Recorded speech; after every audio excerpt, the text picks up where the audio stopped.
você que está a todo momento, diariamente envolvido com o cientista de dados, né? Aonde que você vê que é essa galera, que os cientistas de dados mais erram, né? Na hora deles pegarem esses dados, lapidarem esses dados, transformarem esses dados em informação, né, e impulsionarem, né, numa tomada de decisão. Onde que você vê que está aí erros, né? Cita aí dois, três erros que você entende que são aqueles top, aqueles fera que acaba meio que afastando a galera aí de um case de sucesso, cara. Você me fez lembrar de uma história muito doida aqui, antes de falar exatamente, propriamente dito. Eu vou falar um erro muito grande que aconteceu, né? Tava conversando com o Rubik, um grande amigo meu lá do Banco do Brasil, né? E aí ele tava falando assim, Eduardo, eu tava num bate-papo ali, pegando elevador, eu não lembro certo onde é que ele tava, mas ele ouviu uma gerente de uma área de clientes lá, né? Pé da vida reclamando no elevador com outro funcionário lá, que ela tinha recebido uma oferta de um produto que era para mulheres grávidas, uma coisa assim, saca? Tipo uma coisa que é direcionado para mulheres grávidas. Então, imagina lá, o Banco do Brasil vai fazer um seguro de vida para mulher que vai ganhar neném daqui uns dias, né? E aí ela vai lá no terminal fazer um saque, alguma coisa, e de repente aparece lá, ó, pum, né? Ah, você não quer fazer um seguro aqui? Você está grávida? Alguma coisa do tipo assim, né? E aí o Rubik disse que ela tava puta porque ela não tava grávida, que ela não era nem casada e nem nada, e tava com raiva de receber a proposta, né? E que queria conversar com a diretoria responsável por oferecer o, o produto, né? E aí ele tava morrendo de rir, porque o Rubik ele trabalhava na parte de validação desses modelos, né? Ele falou assim: nossa, velho, tem um material quentinho aqui para eu trabalhar daqui uns dias, né? E eu morri de rir dessa história. E o que aconteceu foi um erro, né? Que pensa aí, né? O que rola na hora de fazer uma prospecção, né? Uma oferta?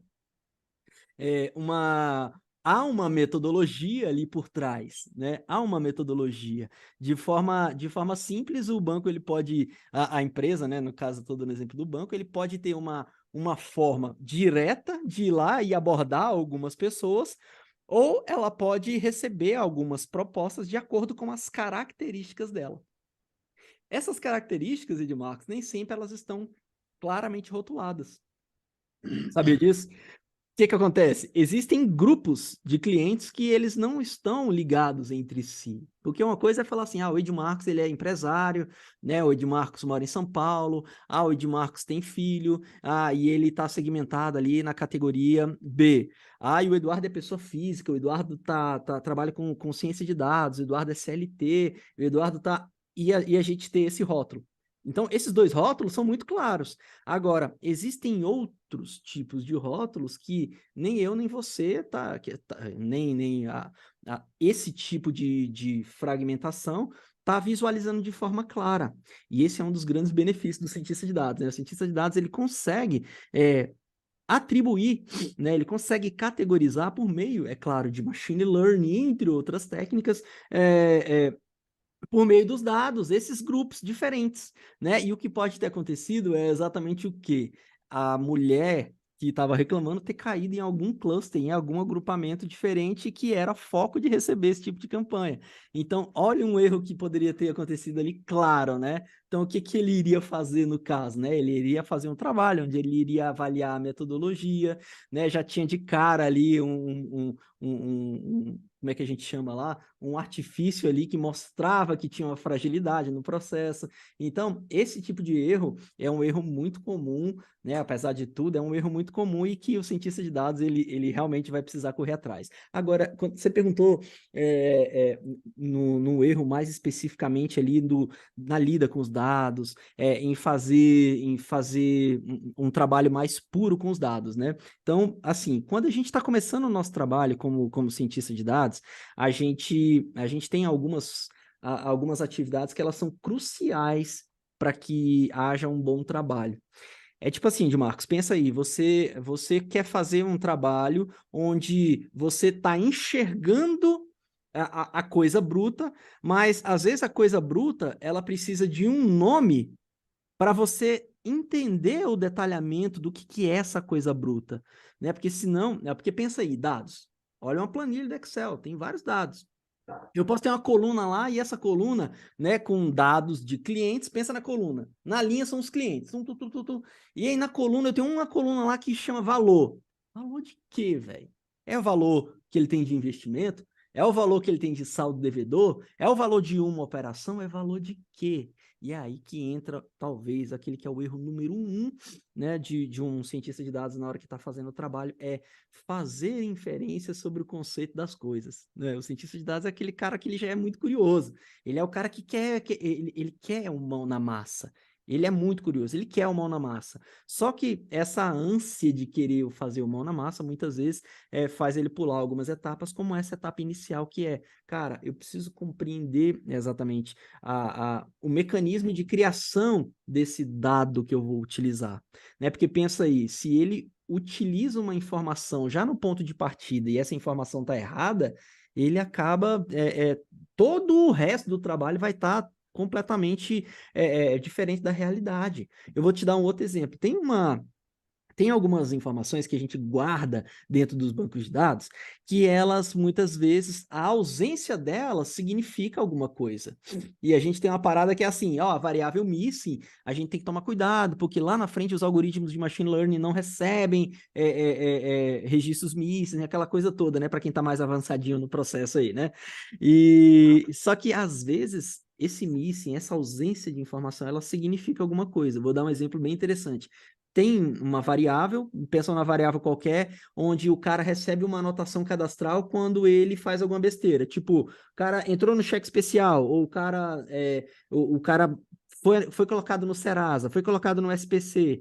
Aí, o que acontece é que ele recebe uma informação, né? Então, quando ele tem lá, por exemplo, 31 de maio de 2023, aí ele tem lá essa marcação nesse campo, significa o quê? Que ele teve alguma coisa. Agora, se não tem nada naquele campo, tá errada a informação? Não. A ausência de informação significa que ele não teve anotação cadastral nenhuma, então ele está de Sim. boa. Então, existe muito esse tipo de confusão na hora que o cientista de dados está começando o seu trabalho, né? Então, esse aqui eu considero o erro número um.